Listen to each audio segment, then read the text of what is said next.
Shalom, shalom à toutes et à tous, très heureux de vous retrouver ce midi. Nous sommes extrêmement précis aujourd'hui, 12h35, heure de démarrage de Prélude. Votre rencontre, oui, car c'est une rencontre avec vous, votre rencontre prévue en prélude justement à la conférence Pentecôte 2019 qui aura lieu très bientôt. On aura le temps de développer tout cela évidemment ensemble. Et aujourd'hui, nous allons parler de choses extrêmement profondes, comme on le fait d'ailleurs depuis le début de ce rendez-vous. Vous étiez avec Nadia Ouabio il y a quelque temps pour les 2 premiers programmes. Vous avez parlé avec elle et avec nos invités qui étaient présents à ce moment-là. Vous avez parlé de l'expansion. Vous avez également parlé de la stratégie pour faire connaître, pour faire croître une œuvre missionnaire en environnement difficile.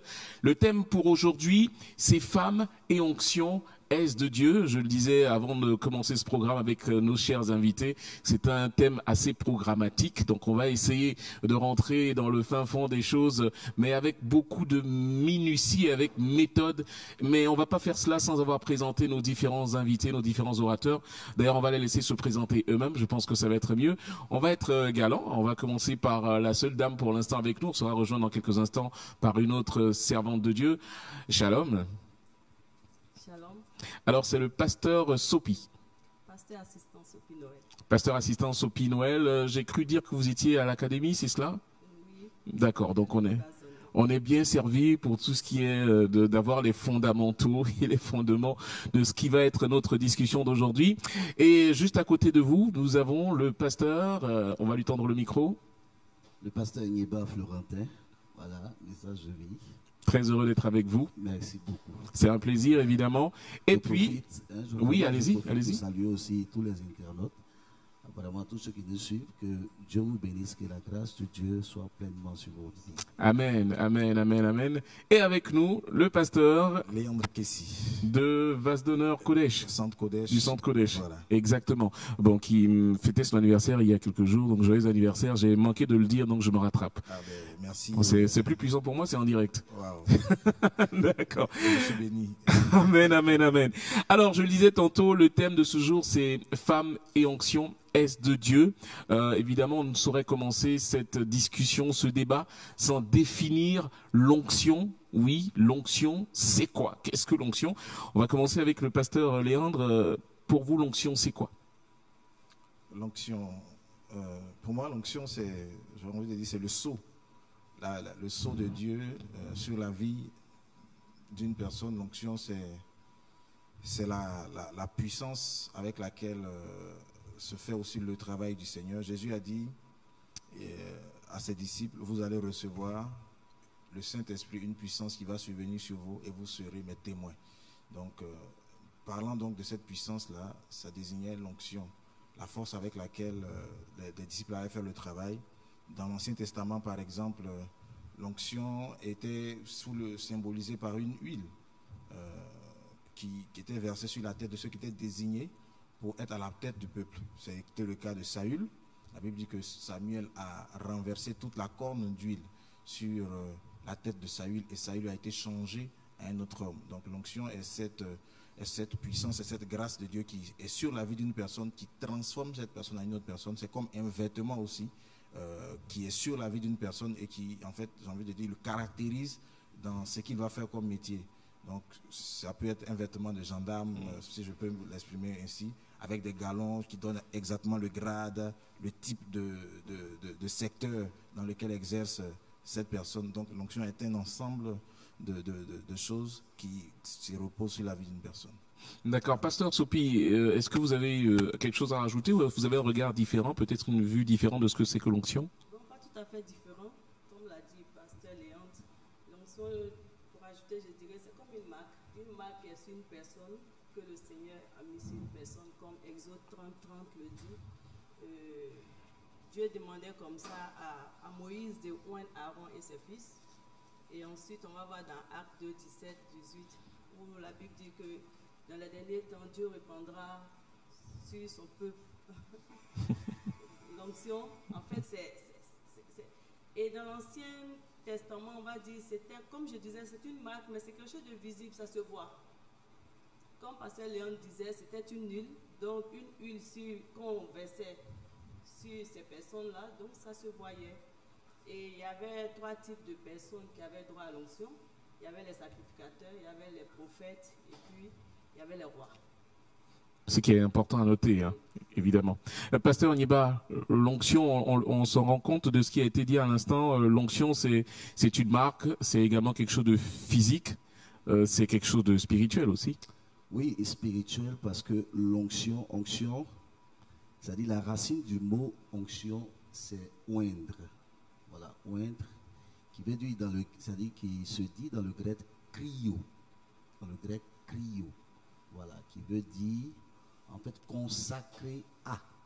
Voilà, consacré à un office, c'est-à-dire messianique, qui veut aussi dire, c'est-à-dire recevoir ou bien être imprégné en fait des dons du Saint-Esprit. Voilà. Donc voici un peu ce que ça veut dire onction. Voilà. Quand je prends vos différentes définitions, il est clair que sans cela, on ne peut pas y arriver. Non, on ne peut pas. C'est net. On ne peut pas, non. Ce sera Sans difficile. l'onction, tu ne peux pas véritablement avancer avec le Seigneur. Ça, ce serait vraiment difficile. Et d'ailleurs, justement, le thème de la conférence Pentecôte cette année, c'est onction pour l'expansion divine. Donc clairement, sans cette onction, sans ce que vous venez de définir, on ne peut pas connaître l'expansion divine, quel que soit le domaine, Pasteur Léandre. Absolument. Et c'est pour cela que quand Jésus devait partir, et il a dit aux disciples, il leur a défendu de faire autre chose que d'attendre cela. Il leur a dit, restez jusqu'à ce que vous receviez le Saint-Esprit. En d'autres termes, tant que vous n'avez pas reçu, j'ai envie de dire, vous pouvez rester calme et tranquille. Donc la Bible nous enseigne que les disciples se sont enfermés, ils ont prié jusqu'à ce qu'un jour, ils aient la visitation du Saint-Esprit. Et dès ce moment-là, ces mêmes personnes qui, il y a quelques jours, j'ai envie de dire, avaient fui pour la plupart, et Pierre, par exemple, qui était retourné à la pêche, qui avait régné Jésus devant une servante, ce même Pierre-là, quand il reçoit cette puissance, cette onction-là, ce même Pierre-là arrive à se tenir devant des milliers de personnes et qui arrive à prêcher des paroles, j'ai envie de dire, plus ou moins naturelles, mais qui dégagent une telle puissance que 3000 personnes donnent leur vie à Jésus. Et c'est ça, l'onction. Elle fait une différence remarquable dans la vie des personnes qui la transportent. En tout cas, c'est un indicateur de présence de Christ dans tout ce qu'on est en train de réaliser. C'est clairement le cas. En tout cas, ça apporte le sceau de Dieu dans ce qu'on fait. Et dans le thème abordé aujourd'hui, c'est femmes, onction, est de Dieu. Donc, je vais demander au pasteur Sopi, qu'est-ce qui est de Dieu? Quand est-ce qu'on dit que quelque chose est de Dieu, selon vous? Quand est-ce qu'on dit quelque chose est de Dieu? Ben, ce qui est de Dieu vient de Dieu, évidemment. Pour répondre peut-être à ce qui est de Dieu vient de Dieu. À quel moment on dit quelque chose est de Dieu? Ben, à quel moment on dit quelque chose est de Dieu? C'est quelque chose qui vient évidemment de Dieu, pas des hommes, pas par notre connaissance intellectuelle, mais c'est quelque chose de divin, de spirituel, de surnaturel. Est-ce qu'il y a une marque particulière qui est perçue, qui nous permet de dire ça, c'est de Dieu? Bien sûr, comme on disait tout à l'heure, pour définir l'onction, on l'a dit, sans l'onction, on ne peut même pas prétendre faire l'œuvre de Dieu. Donc, comme j'ai dit, c'est quelque chose de surnaturel. C'est pas quelque chose forcément c'est pas parce qu'on est intelligent qu'on arrive à le faire, mais c'est au-delà de tout ça. Donc, on pourra dire ça, c'est de Dieu. C'est-à-dire une chose qui dépasse l'entendement humain. Donc du coup, tout le monde est unanime pour dire ça, c'est de Dieu. Comme Pharaon pouvait dire au temps de Moïse, ça c'est le doigt de Dieu. Ça veut dire c'est quelque chose de surnaturel qui dépasse l'entendement humain en fait. D'accord, Pasteur Onyeba, on est en train de parler de ce qui est de Dieu. Vous êtes un message de vie, c'est de Dieu. Oui, message de vie est de Dieu. Bon, ce qui est de Dieu, en fait, relève en fait du discernement. Voilà, du discernement que Dieu lui-même nous apporte pour pouvoir savoir exactement si la chose est véritable, c'est-à-dire si elle concourt vraiment, c'est-à-dire si elle fonctionne vraiment dans c'est-à-dire dans la volonté de Dieu. Ce qui est de Dieu aussi est dans la parole de Dieu, c'est-à-dire se trouve dans la parole de Dieu. Quand Dieu l'a dit, on dira que cette chose est de Dieu. Elle vient de Dieu, c'est la parole de Dieu. Voilà. Mais, c'est-à-dire, du coup, c'est-à-dire, voir quelque chose et dire qu'elle est de Dieu, bon là, c'est un peu compliqué. Voilà, c'est un peu compliqué. Mais, ça dit, par la parole et par le discernement que le Saint-Esprit nous donne, nous pouvons savoir si telle chose est de Dieu ou ne l'est pas. Alors, pasteur Léandre, ça veut dire qu'en fait, la réponse à cette question, on doit la chercher nous-mêmes dans la parole, comme l'a dit le pasteur Nieba, on doit bien tester. entendu, ce qui est de Dieu a pour socle la parole de Dieu. Voilà. C'est l'indicateur, j'ai envie de dire l'élément principal pour retrouver ce qui est de Dieu. C'est la parole de Dieu. Donc, un miracle, si ce miracle-là, j'ai envie de dire, n'a pas de trace dans la parole de Dieu, Dieu n'y est pas. Même si c'est quelque chose d'étonnant et qui a l'air extraordinaire. Donc Dieu n'est pas dans tout ce qui a l'air extraordinaire. Dieu est dans sa parole parce qu'il veille sur sa parole pour l'exécuter. Donc ce qui est de Dieu est conforme à la parole de Dieu. Toute prophétie, toute parole, toute chose qu'on peut voir doit pouvoir être expliquée pour avoir comme fondement des versets de l'Écriture. Et pas seulement, même souvent un, mais peut-être 2 ou 3 versets de l'Écriture qui soutiennent une thèse, une doctrine, ou j'ai envie de dire un point de vue. C'est en ce moment-là qu'on peut commencer à dire qu'on est en train d'aller vers ce qui est de Dieu. Maintenant, je conviens, comme le disait l'évangéliste Nieba, à certains moments donnés, par exemple dans le Nouveau Testament, une femme qui suivait l'apôtre Paul et qui était en train de dire, suivez ces personnes sont dans la vérité. Ce qu'elle disait ressemblait être de Dieu, mais à un moment donné, le discernement qu'apporte le Saint-Esprit maintenant arrive à aller plus loin pour dire attention, et là je ressens qu'il y a un esprit de Python qui est en train d'œuvrer et en ce moment il y a une délivrance qui est faite. Mais tout ça est fondé, bien entendu, sur la parole de Dieu qui elle aussi, c'est elle qui dit qu'il y a le don de discernement. Voilà, donc tu peux pas, le discernement lui-même vient du fait que c'est écrit dans la parole de Dieu. Ben, on ne va pas discerner par notre propre tête, par notre chair, on discerne par la parole. Par la parole de Dieu et par le Saint-Esprit. C'est pour cela qu'il y a l'onction aussi. Le Saint-Esprit qui est cette marque de Dieu là qui arrive à nous faire voir au-delà de ce qui est naturel, des choses spirituelles. Ben voilà qui est dit. Nous continuons donc dans notre débat. Hein. Je rappelle que le thème c'est femme et onction, est de Dieu. On a défini l'onction, on a défini ce qui est de Dieu. On va revenir un peu sur l'onction et parler surtout de comment on reçoit l'onction, comment ça se manifeste, comment est-ce qu'on peut dire cet homme, bon comme on aime bien le dire ici, je suis même pas sûr que ce soit du français correct, cet homme est onctionné, bon, on aime bien le dire comme ça, mais comment on le sait, pasteur Nieba?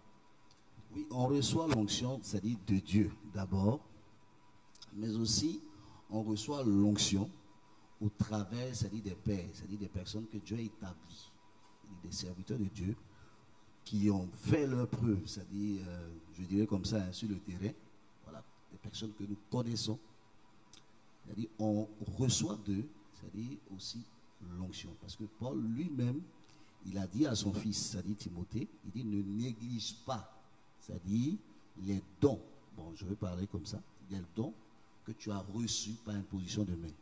Donc, c'est amené, c'est-à-dire, sinon Dieu, dans sa grâce, donne l'onction, ça c'est clair, mais de par personne interposée, nous pouvons recevoir, c'est-à-dire une onction. Voilà. Donc un pasteur, un éminent pasteur, peut prier, c'est-à-dire pour son disciple, afin qu'il reçoive de lui une onction particulière.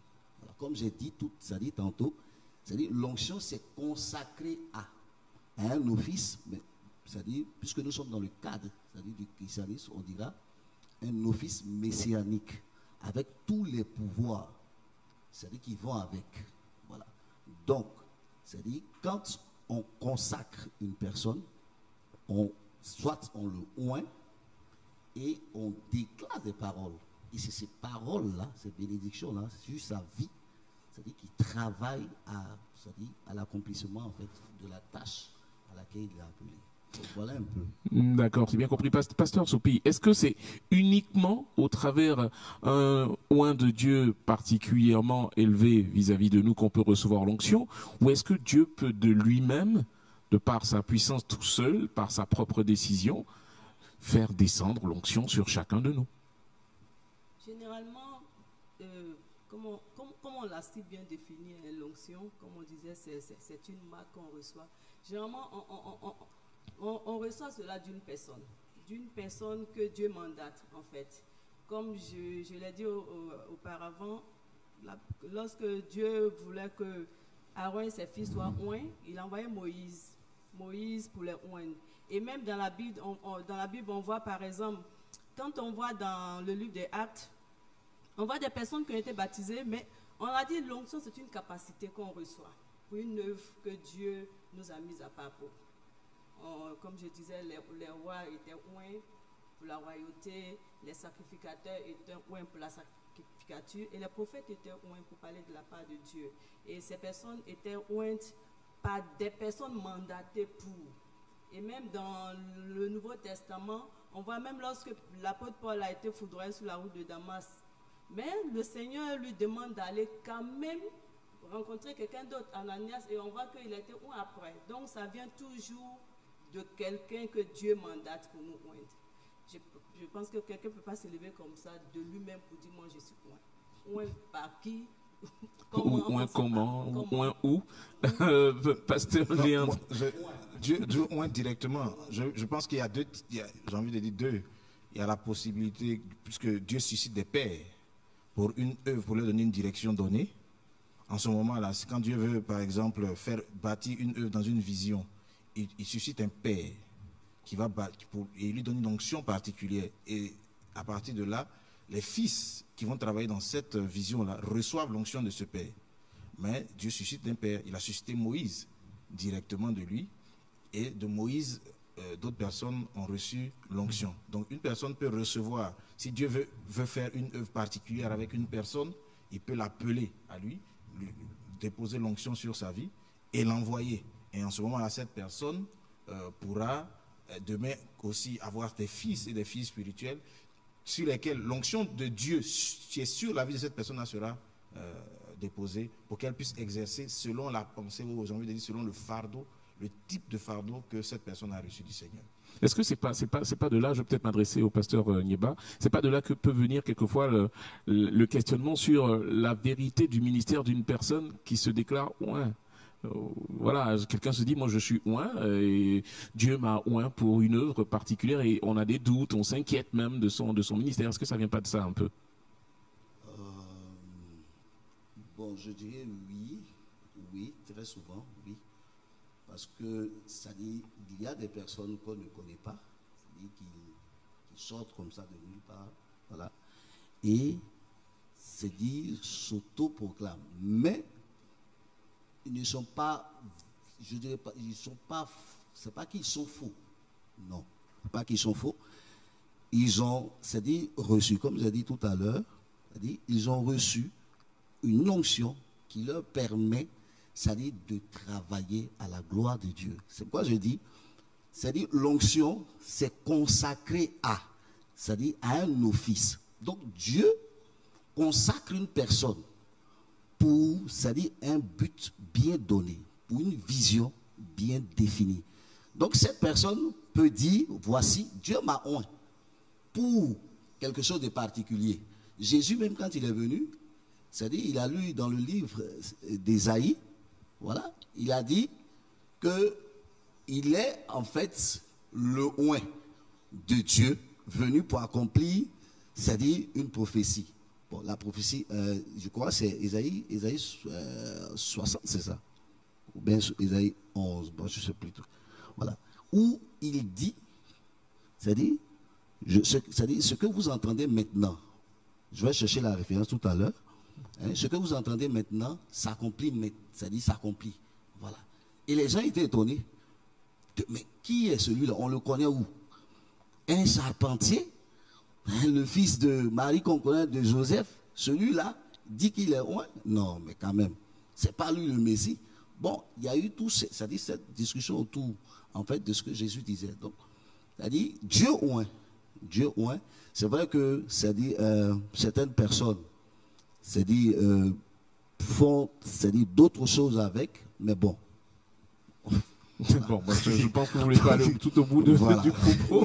Pasteur Léandre, pour finir sur ce point. C'est comme je dis, en fait, souvent, la confusion peut venir de quoi? La confusion vient de... Il ne faut pas confondre recevoir l'onction pour bâtir une œuvre et puis recevoir, par exemple, l'onction de baptême du Saint-Esprit par l'imposition de main d'une personne.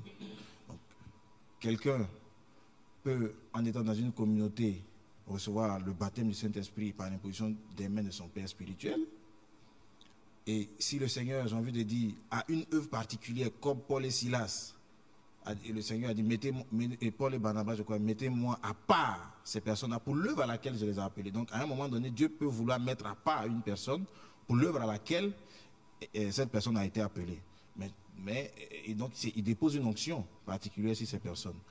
Mais toujours est-il que c'est fait en étant reconnu aussi par des pères qui sont dans la même sphère, qui savent à peu près où est né, comment est née cette personne sur le plan spirituel, comment elle a évolué. Peut-être qu'un jour, ce père-là a prié pour son baptême dans le Saint-Esprit, l'a encadré en tant que fidèle dans son église. Et un jour, Dieu peut décider de mettre cette personne à part pour une œuvre à laquelle il l'a appelée. Et ça, il faut le respecter. Et je pense qu'à un moment donné, c'est au début des ministères qu'on appelle les ministères indépendants, ce fait-là a beaucoup perturbé. Donc, du coup, j'ai envie de dire, les anciens n'avaient pas facilement accepté de reconnaître ces ministères indépendants-là. Et ça avait eu ça avait créé quelques conflits. Mais par la grâce de Dieu, les œuvres ont fini par justifier que le Seigneur était dans cette affaire. Et ça revient donc à la question, je pense que tu avais posé, qui est comment on reconnaît, c'est ça? Oui, c'est ça. Une personne à l'onction. À l'onction, exactement. Voilà. Donc, il faut dire que l'onction vient sur une personne, l'onction est aussi dans une personne, et l'onction aussi est avec une personne. Donc l'onction, j'ai envie de dire, elle arrive dans la vie d'une personne en 3 dimensions. Donc une personne peut avoir l'onction en elle, et quand cette onction est dans cette personne, elle travaille plutôt son caractère. Donc une personne qui manifeste le fruit de l'esprit, on peut dire que cette personne a l'onction en elle, puisque l'onction là commence à opérer et à travailler son caractère. Et une personne qui a l'onction sur elle, c'est un type de revêtement du Saint-Esprit, cette personne-là, j'ai envie de dire, elle déploie aussi une certaine puissance dans ce qu'elle opère, dans ce qu'elle fait. Partout où elle arrive, comme Jésus l'a dit que dans Luc 4, 14, quand il a été revêtu du Saint-Esprit, c'est en ce moment-là, quand il arrivait dans un endroit, les démons tremblaient, les malades étaient guéris. Avant cela, il avait l'onction en lui, il avait été rempli du Saint-Esprit, mais c'est quand il a été revêtu, c'est quand l'onction est venue sur lui qu'il a commencé à opérer. Donc l'onction sur soi, on reconnaît l'onction sur une personne par la façon dont elle opère. Et Jésus a même donné des exemples.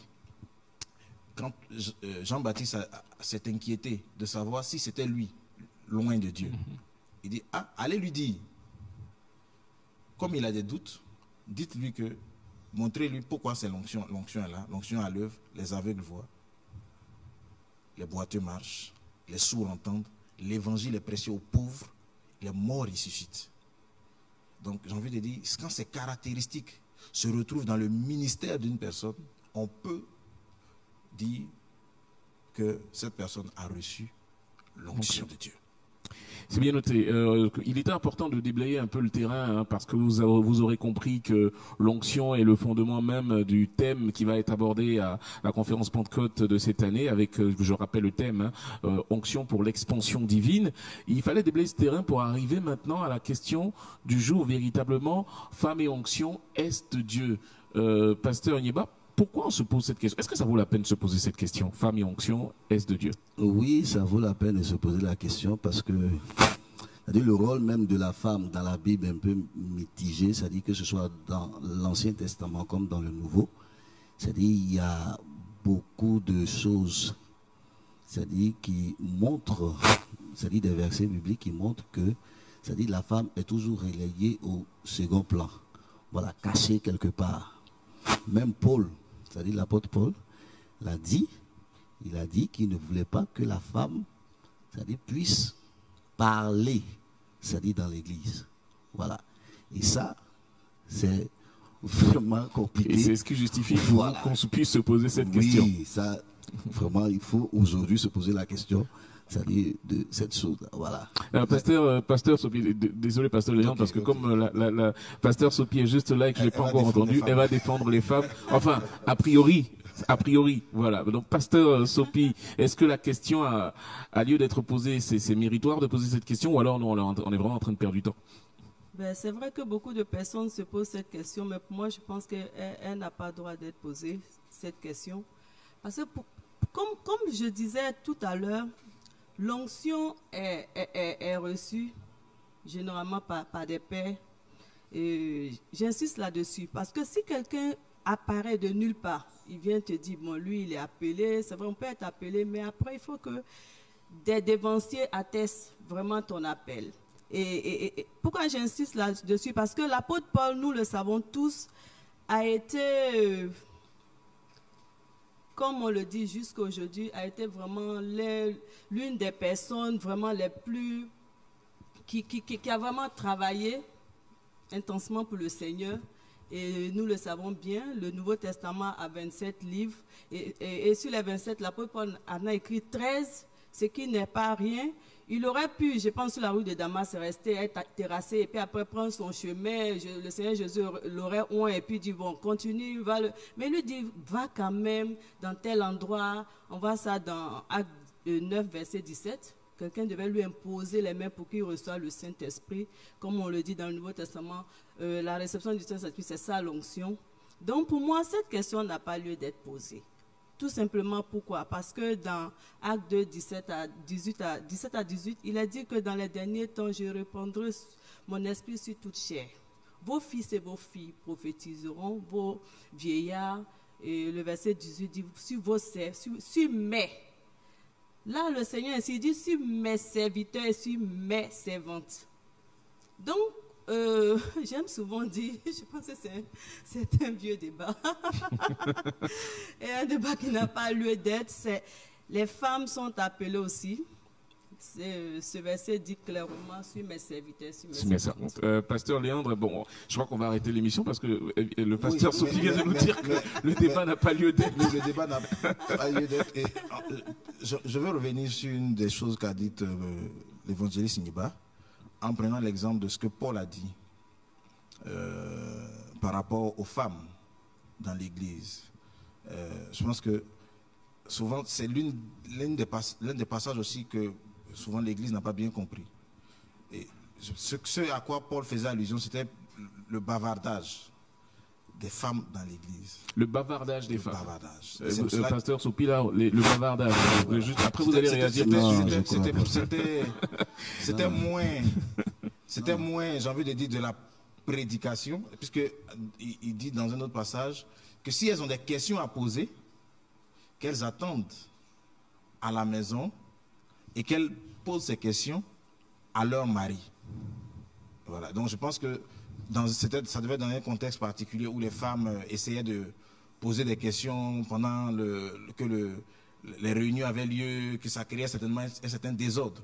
Et c'était dans une question d'ordre, étant donné que Dieu est un Dieu de paix et qui n'est pas dans le désordre. Paul avait donc donné cette orientation. Cette orientation-là. Il ne fallait pas que les femmes bavardent dans l'église. Alors, il y a le pasteur Nieba qui n'est pas d'accord, hein, parce que j'ai cru entendre un non, pasteur. Oui, je vais prendre le passage. Voilà. C'est dans 1 Corinthiens 14, 34 à 35. Il dit que les femmes se taisent dans l'assemblée car il ne leur est pas permis d'y parler, mais qu'elles soient soumises selon que le dit aussi la loi. Si elles veulent s'instruire sur quelque chose, qu'elles interrogent leur mari à la maison, car il est malsain à une femme de parler dans l'église. Voilà. Et au verset 37, il dit, si quelqu'un croit être prophète ou inspiré, qu'il reconnaisse que ce que je vous écris est un commandement du Seigneur. Donc le fait, en fait, c'est pas seulement le bavardage en fait que Paul touchait.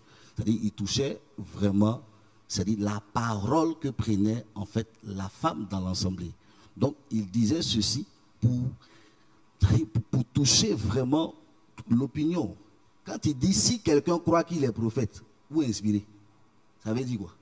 Mais si tu crois même que tu es un serviteur de Dieu, aguerri, ce que je suis en train de te dire, c'est-à-dire c'est clair et c'est net. Je ne veux pas, ou bien ce qu'on dit, je ne veux pas que la femme parle. Voilà. Et c'est de Dieu. C'est ce qu'il a dit, de façon très claire. Ce n'est pas un vieux débat. Quand on dit, je ne suis pas d'accord avec le pasteur Sopi, quand elle dit non, c'est un vieux débat, est-ce que la Bible est dépassée? La Bible n'est pas dépassée. Ça, je suis désolé. On lit toujours ces mêmes versets. Ces versets sont là, devant nous. Et on les lit chaque matin. Voilà. Donc, ce n'est pas un vieux débat. C'est un débat d'actualité. Aujourd'hui même. C'est-à-dire, il y a dans certaines assemblées où les femmes ne prennent même pas la parole. Non.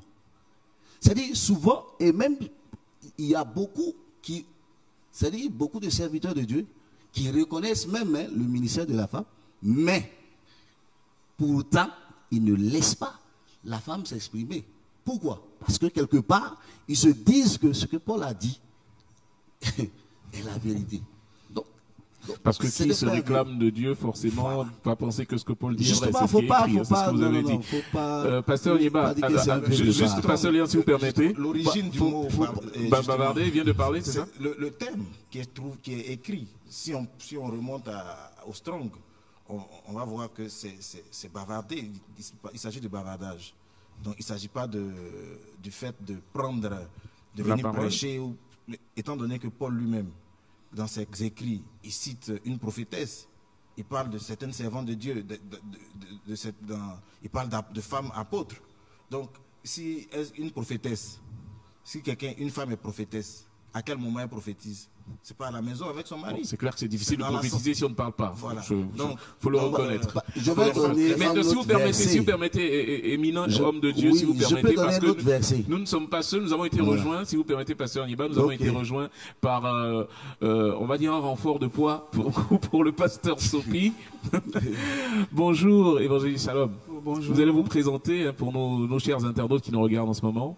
Moi, c'est l'évangéliste Akene Sylvie du ministère Message de Vie. Je suis directrice de campagne sur les terrains. Bon, je suis là pour le programme. Mais vous êtes bien arrivé. Vous êtes arrivé au bon moment, parce que vous êtes arrivé au moment où on est en train de discourir, ou bavarder, ou parler, chacun choisira le mot qui lui sied. On est en train de discourir sur la place de la femme, parce qu'on s'est demandé, est-ce que cette question vaut la peine d'être posée? Femme et onction, est-ce de Dieu? Donc, pasteur Nieba, vous avez maintenant la parole. C'est notre verset de Timothée. Il dit, 1 Timothée chapitre 2, verset 11 à 14, il dit, je ne permets pas à la femme d'enseigner, ni de prendre de l'autorité sur l'homme, mais elle doit demeurer dans le silence. Ce n'est pas seulement bavarder, c'est-à-dire les thèmes, c'est-à-dire définissent plusieurs mots. Voilà. Donc si on veut se concentrer seulement sur le mot bavarder, c'est-à-dire bavarder ou bien bavardage, en fait, c'est-à-dire on va se limiter, c'est-à-dire dans la révélation en fait que les versets bibliques nous donnent. Voilà. Mais pasteur Léandre, ensuite on va donner la parole au pasteur Souvrier pour réagir, parce qu'on parle bien des femmes aussi. Dire que ce n'est pas un vieux débat. Voilà, ça c'est pour le pasteur Sophie. Il faut que vous allez lui donner le micro et elle va répondre dans quelques instants. Pasteur Léandre. Le même passage ici, je ne permets pas à la femme d'enseigner, de prendre de l'autorité sur l'homme. Le terme homme, c'est aner, ça parle du mari. Donc ici, Paul est en train de dire qu'une femme n'est pas qualifiée aux yeux du Seigneur pour prendre de l'autorité sur son mari, pour essayer de le dominer, de le faire asseoir, et puis lui dire, écoute, je t'instruis dans les Écritures. Non, il dit, et c'est pour ça que ça complète le passage de 1 Pierre qui dit, femme, si ton mari n'obéit pas à la parole, gagne-le sans parole. C'est pour ça qu'il parle de rester dans le silence. Donc la façon dont la femme arrive à incliner la position d'un mari, c'est pas en bavardant, c'est pas en essayant de l'enseigner, c'est en gardant le silence et en gardant une attitude de soumission. Voilà, il ne s'agit pas ici donc d'aller prêcher, d'aller annoncer l'évangile, d'aller prophétiser, d'aller donner des cantiques, de chanter. Je veux dire, on a bien compris, mais si vous permettez, si vous permettez, pasteur Léandre. On peut enseigner par un cantique. Pasteur. Un cantique, si une femme chante à l'église, ça veut dire que c'est une façon d'enseigner. Par un cantique, on enseigne. Par la prophétie, une prophétie est un enseignement. Or, les femmes, le Seigneur leur a donné tout cela. Si Dieu ne veut pas, par exemple, que les femmes parlent, prophétisent, enseignent, pourquoi l'onction descend sur elles? Mais chez nous, on a une particularité, c'est qu'on permet aux femmes de s'exprimer sur ce plateau. Donc, le pasteur Sopi, vous avez la parole. Le pasteur Nieba est clair là-dessus. Ce n'est pas un vieux débat. Arrêtez de dire que c'est un vieux débat.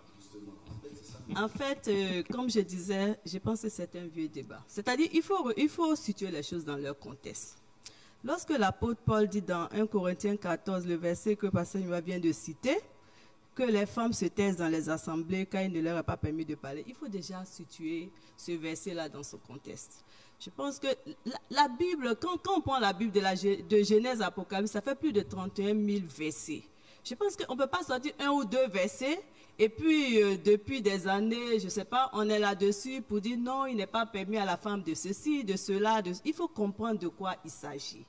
Il faut d'abord situer au 1er siècle comment les cultes se faisaient. Les cultes ne se faisaient pas comme aujourd'hui, comme on voit le pasteur, il vient, il a la chair, il prêche, ou bien il enseigne et tout le monde est assis, on l'écoute. Les cultes ne se passaient pas ainsi. Les cultes, c'est-à-dire que le prédicateur, lorsqu'il parlait, on pouvait l'interrompre et poser des questions.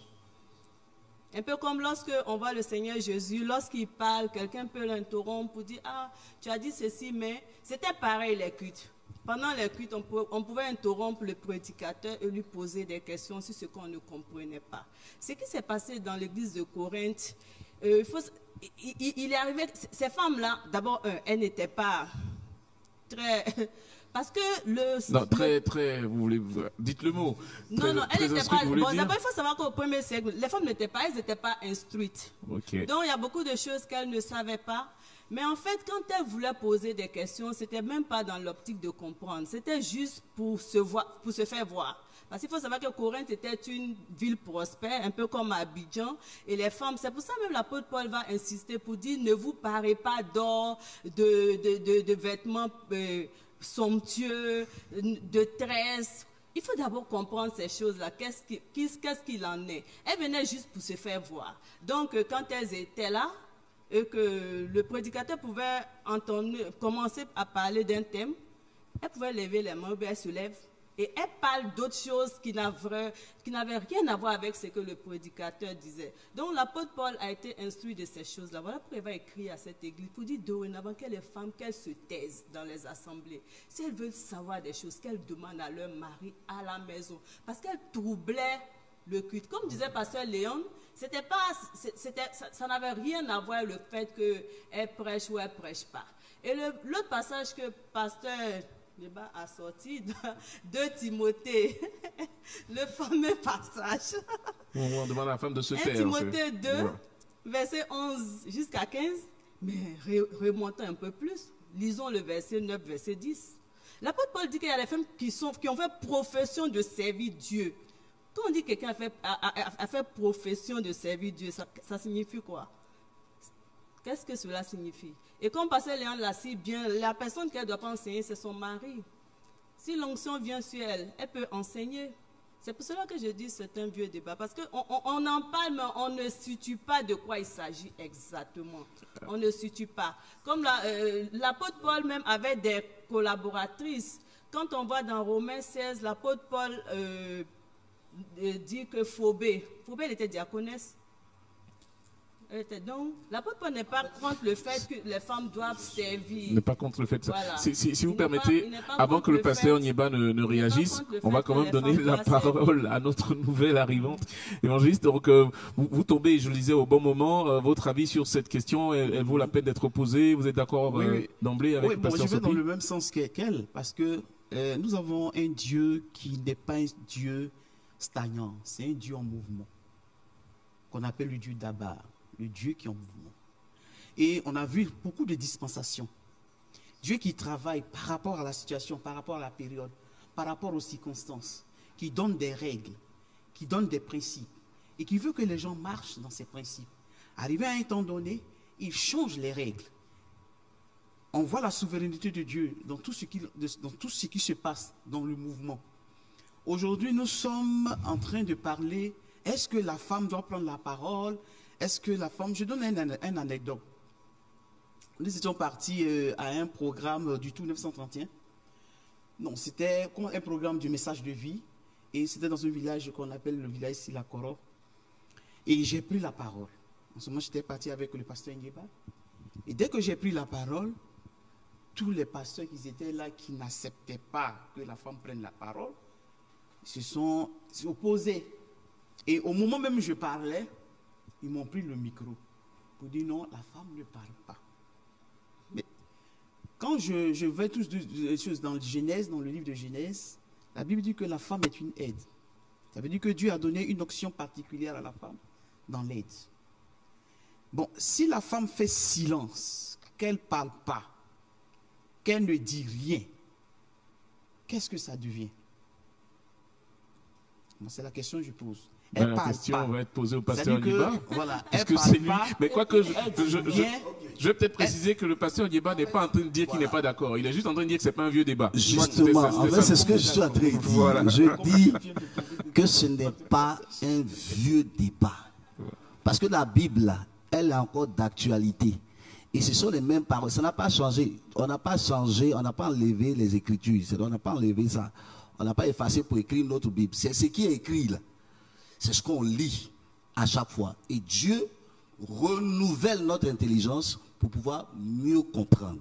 Voilà. Alors, puisque on va laisser le postulat suivant, pasteur, si vous permettez. Voilà. Ce n'est pas un vieux débat, ce n'est pas un nouveau débat, c'est un débat. Donc débattons. C'est un débat. La question que je vais poser maintenant, c'est de savoir, est-ce qu'il y a une différence fondamentale, et le pasteur Léon va répondre en premier à cette question, entre l'homme et la femme dans le service de Dieu, dans le ministère? Est-ce qu'il y a une différence fondamentale? Dans le service de Dieu, il peut y avoir une différence due à, j'ai envie de dire, à la façon dont la femme est conçue et l'homme est conçu. Ils ne sont pas pareils.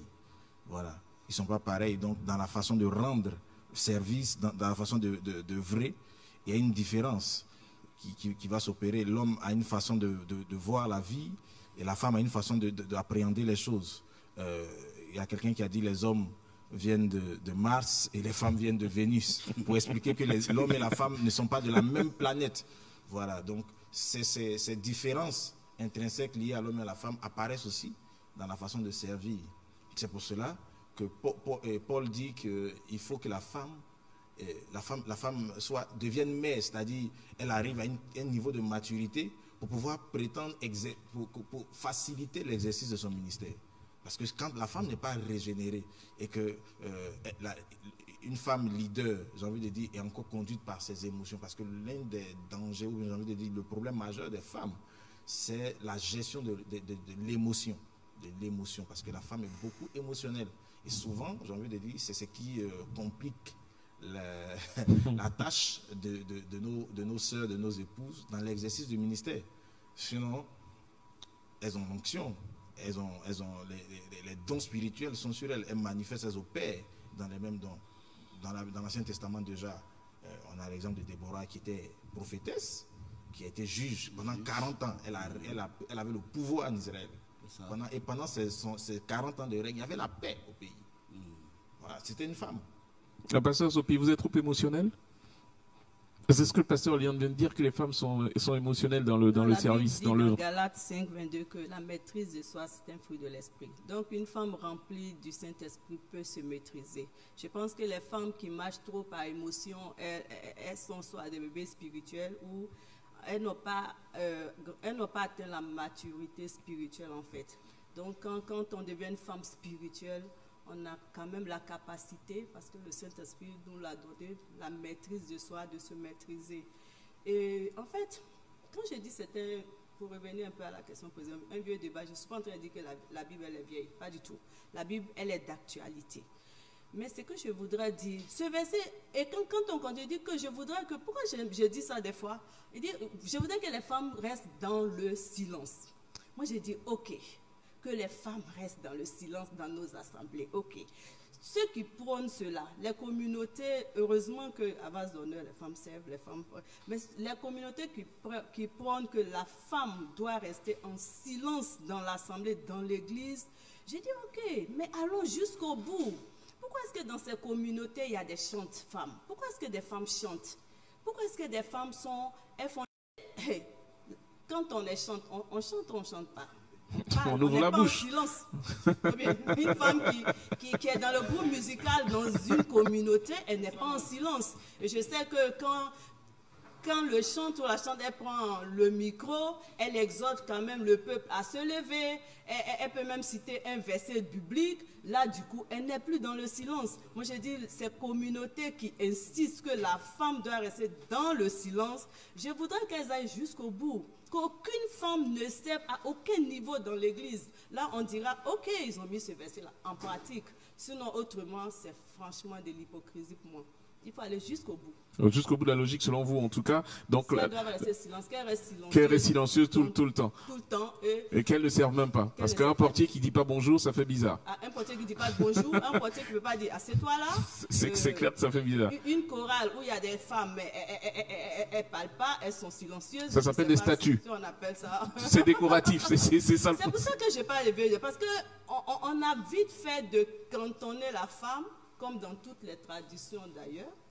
Heureusement que le Seigneur Jésus est venu restaurer le statut de la femme. Le Seigneur Jésus n'est pas venu donner un nouveau statut à la femme. Il est venu restaurer le statut de la femme. Quand vous dites ça, ça veut dire que pour vous, il n'y a pas de différence fondamentale véritablement dans le service entre l'homme et la femme. C'est parce que le Seigneur est venu restaurer le statut de la femme, donc la mettre, j'interprète, je peux me tromper, oui, la mettre au même niveau que les hommes dans le service. De la femme, parce que quand on voit Genèse 1:28, la Bible dit il est béni, il a dit assujettissez, remplissez, donc il est béni. On n'a pas dit il a béni Adam seul, il a dit Adam seul assujetti, il a dit Adam seul, il dit c'est les. C'était l'homme et la femme. Nous connaissons l'histoire, on ne va pas la faire ici, ce qui s'est passé après la chute, tout et tout. Donc le Seigneur Jésus est simplement revenu restaurer le statut de la femme, tout simplement. Je vous assure, moi j'exhorte ces églises qui disent que les femmes doivent rester dans le silence, qu'il n'y ait plus de groupes musicaux où il y a des femmes qui chantent. On saura qu'ils sont Pasteur Nieba, vous convenez avec moi que s'il n'y a plus de femmes dans les groupes musicaux, ça va être un peu compliqué. Hein. Vous avez on va lui donner le micro pour qu'il puisse répondre. On va lui tendre le micro pour qu'il puisse répondre. Une femme qui prophétise, elle n'est plus dans le silence dans l'assemblée des saints. Tout à fait. Il faut comprendre le contexte de ce verset. Tout à fait. Vous avez donné votre micro, Pasteur Nieba. Oui, c'est vrai, c'est pas tout le monde qui comprend ça de cette façon. Voilà, c'est un peu ça le problème qu'on a aujourd'hui. Sinon, bon, moi je suis d'accord avec le ministère de la femme. Ça, il n'y a pas de souci. Parce que dans le temps, j'étais en train de prier une fois, parce que en lisant ces versets, je me suis posé vraiment mille et une questions. Je me disais, mais Seigneur, qu'est-ce que l'apôtre est en train de nous enseigner ici? Qu'est-ce que tu dis exactement? Et pendant que je priais, ça c'est une expérience personnelle, pendant que je priais, c'est-à-dire, il y a une voix qui me parlait. C'est-à-dire, le Saint-Esprit avait commencé à me parler. Et le Saint-Esprit m'a posé cette question-là. Il m'a dit, mais quand une femme prêche, parle, prêche la parole, qui tu vois? Au début, je n'avais pas bien perçu en fait ce qu'il voulait dire. Mais après, j'ai compris. Et quand je dis, Seigneur, c'est toi, je vois. Quand je dis ça, automatiquement, la voix s'est arrêtée. Donc, depuis ce jour, je ne me pose pas de questions si une femme doit pas prêcher. Non, non. La femme est de Dieu. Nous sommes créés à l'image de Dieu, selon sa ressemblance. Donc, c'est-à-dire, je ne sais pas, je ne vois pas, en fait, pourquoi elle ne prêcherait pas. Mais, c'est-à-dire, pour moi aussi, je ne crois pas qu'il y ait une différence, en fait. Voilà. C'est vrai que la femme, sur le plan émotionnel, est, bon, active beaucoup de choses, ça c'est vrai. Mais, je pense que quand on a reçu le Saint-Esprit, c'est le Saint-Esprit qui nous amène véritablement, par la grâce de Dieu, à, c'est-à-dire, travailler, c'est-à-dire, dans l'œuvre du Seigneur. C'est le Saint-Esprit. Voilà. Et, c'est-à-dire, la grâce aidant, nous fonctionnons à la gloire de Dieu. Donc, pour moi, il n'y a pas de différence en tant que tel, non. Voilà. D'accord. Évangéliste, vous vous sentez différente des hommes dans le service? Oh non, non, non. Moi, pourquoi? Parce que la Bible même dit qu'il n'y a ni grec, il n'y a ni juif, il n'y a ni femme, il n'y a ni homme. Lorsque la femme reçoit la parole de Dieu et qu'elle a une maturité, elle a des actions qu'elle pose. Elle connaît là où il faut agir. Et quand elle agit, ce n'est pas parce qu'elle est femme qu'il y a une différence entre l'action de l'homme et l'action de la femme. Donc Dieu, il travaille. Quand je prêche, les hommes sont touchés, les femmes sont touchées, les enfants sont touchés, tout le monde est touché. Quand l'homme prêche, la femme est touchée, nous touchés. Mais il n'y a pas de... Moi, il n'y a pas de différence. Ça veut dire que Dieu, il travaille. Il suffit qu'on se dispose comme un instrument et Dieu travaille. Mais ici, pour l'apôtre Paul, moi, je pense qu'il voulait qualifier certaines choses. Il parlait vraiment aux femmes de choses, comment ça s'appelle, de la ville de Corinthe. De la ville de Corinthe, parce que c'est vrai que c'est d'actualité. Mais lorsque nous sommes en train de lire, nous, en tant que femmes, il ne faudrait pas que nous arrivions à ce niveau des femmes de Corinthe. Pourquoi on nous dit de se taire? Pourquoi le Saint-Esprit nous dit de se taire? Mais si tu as le Saint-Esprit en toi, tu as les dons de l'Esprit en toi, en tant que femme mature, tu sais quand parler, comment s'appelle, convaincre. Mais je ne vois pas, il n'y a pas de différence. Parce que pour moi, la femme, parce qu'on a des femmes aujourd'hui qui ont le ministère, et aujourd'hui qui travaillent dans les nations. C'est l'onction. Quand je vois aujourd'hui Joyce Meyer, quand je regarde, mais attends, aujourd'hui, elle touche des milliers de personnes, elle touche des nations. Qui gagne? C'est ce qu'il faut poser la question. Qui gagne? C'est Dieu qui gagne. Donc si Dieu gagne, il n'y a pas de problème pour moi. Pour moi, la femme, elle peut travailler comme l'homme. Comme l'a dit le pasteur Niba, quand elle prêche, le Seigneur lui a demandé « Qui est-ce que tu vois ?» La réponse était claire, elle était nette. On est quasiment à la fin. On pourrait encore passer 2 jours là-dessus. Hein. Je veux juste vous rassurer, ça prendrait énormément de temps parce qu'on a beaucoup de choses à dire. Mais j'aimerais, avec le pasteur Léon, déjà prendre sa conclusion sur la question de base, hein, qui est femme et onction. Est-ce de Dieu? Votre réponse à cette question? Oui, absolument, c'est de Dieu. Dieu a créé la femme et Dieu dépose l'onction sur la femme. Ça depuis le début jusqu'à aujourd'hui. Dieu n'arrête pas de passer par les femmes pour non seulement faire connaître sa volonté, pour mener des actions, j'ai envie de dire, la Bible parle même dans les héros de la foi, dans Hébreux chapitre 11, on parle de femmes, des héroïnes de la foi qui ont réussi, la Bible dit elles ont réussi même à retrouver leur mari par la résurrection. Donc, dans tous les domaines de la parole du Seigneur, les femmes sont toujours associées dans le ministère de Jésus, que ce soit dans le ministère de Jésus, dans l'aide apportée au Seigneur, les femmes ont toujours été présentes. Femmes, dans la chambre haute, la Bible dit que les disciples étaient réunis, les 120, Marie était là-bas. C'était une femme, Marie.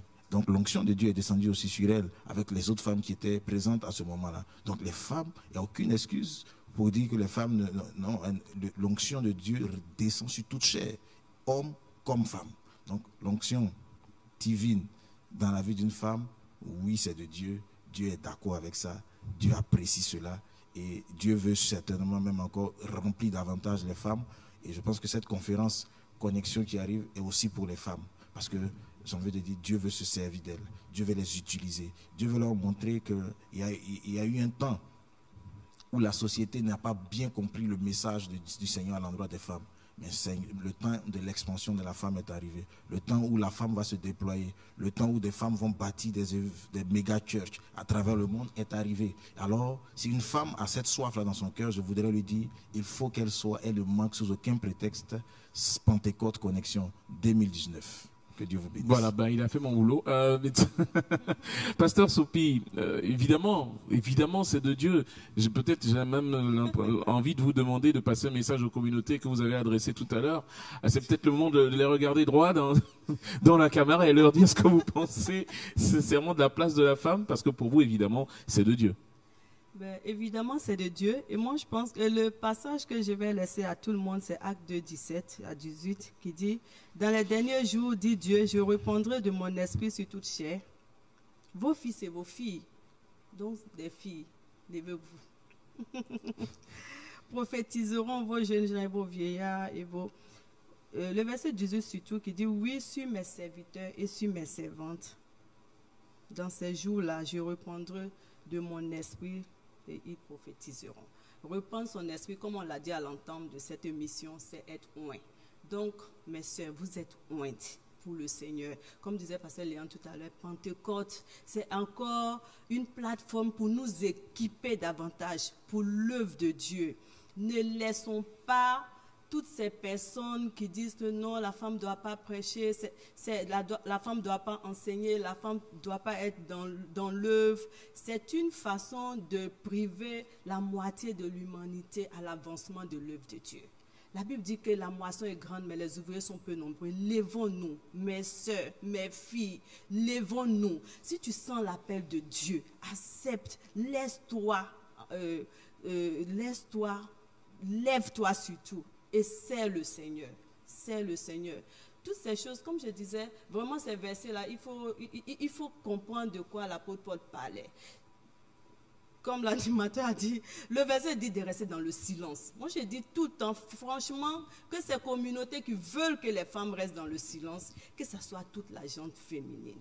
Qu'on ne voit pas de chorale de femmes, qu'on ne voit pas de femmes portées, qu'on ne voit pas, que les femmes restent véritablement dans le silence. On saura qu'ils ont véritablement mis ce verset-là en pratique, mais ce n'est vraiment pas le cas. Donc, ne vous laissez pas intimider. Levez-vous, mes sœurs. Pentecôte, pour ne pas me répéter, est une belle plateforme pour nous équiper davantage, pour nous lever pour l'œuvre de Dieu. Que Dieu vous bénisse. Amen. Bon, on va dire que ça va être un peu compliqué s'il n'y a pas de femmes, en effet, parce qu'il y a plus de femmes que d'hommes dans les églises. C'est de l'autorité publique. Donc, évidemment, les départements vont être difficilement actifs. Évangéliste, votre dernier mot à vous. Donc, ce que je voulais dire aux femmes, je pense que en ce moment, il y a des personnes qui nous écoutent, il y a des femmes qui nous écoutent, qui se sont toujours posé des questions. Est-ce que je dois me lever? La Bible dit que lève-toi et ta lumière arrive. Il ne dit pas lève-toi homme, la lumière arrive. Lève-toi, il parle à tout le monde, c'est un ordre qu'il donne à tout le monde. C'est un ordre ce jour de Pentecôte pour que tous nous nous levons, que tu sois femme, que tu sois homme. Parce qu'on doit récolter quelque chose, on doit avoir quelque chose, on doit recevoir quelque chose. Toi qui es la femme, et tu te poses des milliers de questions. Est-ce que je dois faire mon ministère? Est-ce que je dois faire telle chose, telle chose? C'est le temps de comprendre que tu dois le faire. Et c'est le temps. Et le temps de Pentecôte, c'est une plateforme pour toi, pour te recevoir, pour aller donner aux autres. Vraiment que Dieu vous bénisse. Amen. Pasteur, il va?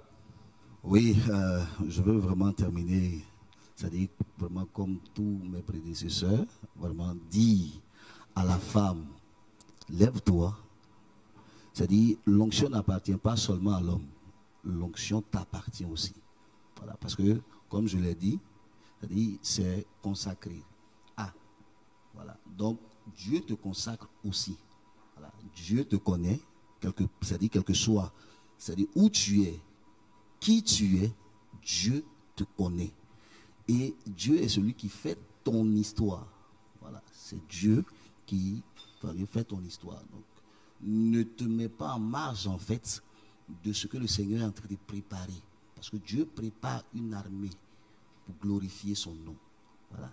Et comme l'ont dit aussi tous mes prédécesseurs, c'est-à-dire, Pentecôte, c'est vrai, c'est une conférence. Mais à cette conférence-là, je crois, c'est-à-dire fermement, qu'on va récolter quelque chose de glorieux. La gloire de Dieu sera telle que, bon, on va témoigner. Voilà. Tous, on va témoigner de ce qu'on aura vu, c'est-à-dire à Pentecôte. Voilà. Amen, vraiment amen. que Dieu bénisse vraiment tout le monde et puis que sa grâce, sa faveur soit sûre. Amen. Merci infiniment. Vous l'aurez compris, hein, il n'était point question pour nous d'épuiser la profondeur de ce débat, parce que de toute façon, le temps ne l'aurait pas permis. Mais en tout cas, il était question de vous préparer à avoir soif de vous rendre à la conférence Pentecôte prévue du 4 au 8 juin prochain, avec dans la matinée des sessions à l'église Centre Kodesh. C'est aux 2 plateaux Angré, Pont Chinois, on a l'habitude de dire, mais voilà, c'est pour vous permettre de retrouver pour ceux qui sont à Abidjan. C'est à partir de 9h pour les sessions matinales. Et puis, au stade de Angré, il faut retenir, c'est très important, le lieu pour les plénières du soir, c'est bien au stade de Angré à partir de 18h pour retrouver là-bas le pasteur Matthew Ashimolowo de Grande-Bretagne. Il n'est plus à présenter, on le sait, c'est un père. Le pasteur Steve Bensa, le révérend Steve Bensa du Ghana. Le pasteur Grégory Toussaint, fraîchement, nouvellement membre de cette grande alliance de corps de Christ avec l'église Vase d'Honneur et le ministère Message de Vie. Il vient de Haïti. Et évidemment notre Père à tous, le pasteur et de Miami aussi, merci pour la précision. Et notre Père à tous, le pasteur Mohamed Sanogo, donc c'est éminent homme de Dieu, vous donne rendez-vous du 4 au 8 juin prochain pour Pentecôte 2019. N'oubliez pas de prendre ce rendez-vous-là, d'inviter vos amis, vos frères, vos sœurs à venir participer. Il y aura évidemment des lives internet pour suivre ce programme, c'est sûr, mais c'est surtout pour ceux qui sont à l'extérieur de la Côte d'Ivoire ou à l'intérieur du pays qui ne peut pas venir sur Abidjan. C'est pas pour vous qui êtes à Abidjan. Si vous êtes à Abidjan, déplacez-vous. Venez à Kodèche et venez au stade d'Angré. C'est beaucoup plus puissant et plus fort lorsqu'on est sur le lieu pour recevoir ce qu'on a à recevoir qui était prévu. Messieurs, mesdames, hommes de Dieu, éminents hommes de Dieu, serviteurs de Dieu, servantes de Dieu, merci, je crois qu'on l'a compris, la femme a sa place dans l'œuvre pour le Seigneur, parce que cette œuvre a besoin d'ouvriers, parce que la moisson est grande. On vous souhaite de passer une très très bonne fin de journée et surtout n'oubliez pas, Prélude, prochain rendez-vous jeudi prochain. Que Dieu vous garde.